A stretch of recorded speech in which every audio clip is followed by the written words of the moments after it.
আসসালামু আলাইকুম। নতুন একটি রেসিপি দেখার জন্য সবাইকে আমন্ত্রণ জানিয়ে শুরু করছি আজকের ভিডিও।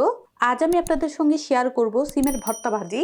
আর এই ভাজিটা কিন্তু গরম গরম ভাতের সাথে খেতে ভালো লাগে। তাহলে ভিডিওটি শুরু থেকে শেষ পর্যন্ত দেখতে থাকুন।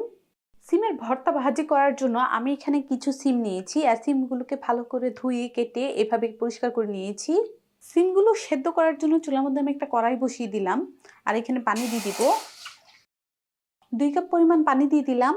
আগে থেকে কেটে বেছে রাখা সিমগুলো দিয়ে দিচ্ছি আর সাথে দিয়ে দেব 1 চা চামচ পরিমাণ লবণ।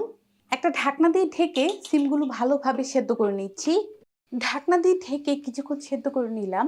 ঢাকনাটা উঠিয়ে নিয়েছি আর এই যে সিমটা কিন্তু আমাদের সেদ্ধ হয়ে গিয়েছে।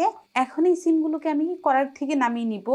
এখানে আমি একটা ব্লেন্ডার জার নিয়েছি আর যে সিমগুলোকে সেদ্ধ করে রেখে দিয়েছিলাম এগুলো এই জারের মধ্যে নিয়ে নিব।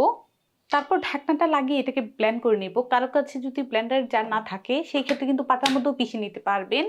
ব্লেন্ড করে নিয়েছি, ঢাকনাটা উঠিয়ে দেখাই। এই যে ঠিক এমন ব্লেন্ড হয়েছে।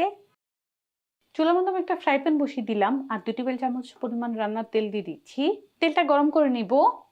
দিয়ে দিচ্ছি বড় সাইজের একটা পেঁয়াজ কুচি আর এখানে বড় সাইজের একটা রসুন কুচি, 6-7টা কাঁচামরিচ এভাবে ফালি করে কেটে নিয়েছি, এগুলো দিয়ে দিব। পেঁয়াজ মরিচ রসুনটাকে ভালো করে এই তেলের সাথে কিছুক্ষণ ভেজে নিব। পেঁয়াজটাকে গোল্ডেন করে ভেজে নিলাম। সিমের পেস্টটা এখন দিয়ে দিব আর পেঁয়াজ মরিচ রসুনের সাথে ভালো করে হাতলটা দিয়ে মিশিয়ে নিব। সাথে দিয়ে দিচ্ছি 1 চামচ পরিমাণ লবণ। আরো কিছুক্ষণ এটাকে ভেজে তারপর দেখাই। 4 থেকে 5 মিনিট আমি ভেজে নিয়েছি। এটা কিন্তু এখনো ভাজা ভাজা হয় না, আরো কিছুক্ষণ এটাকে ভাজা ভাজা করে নিতে হবে।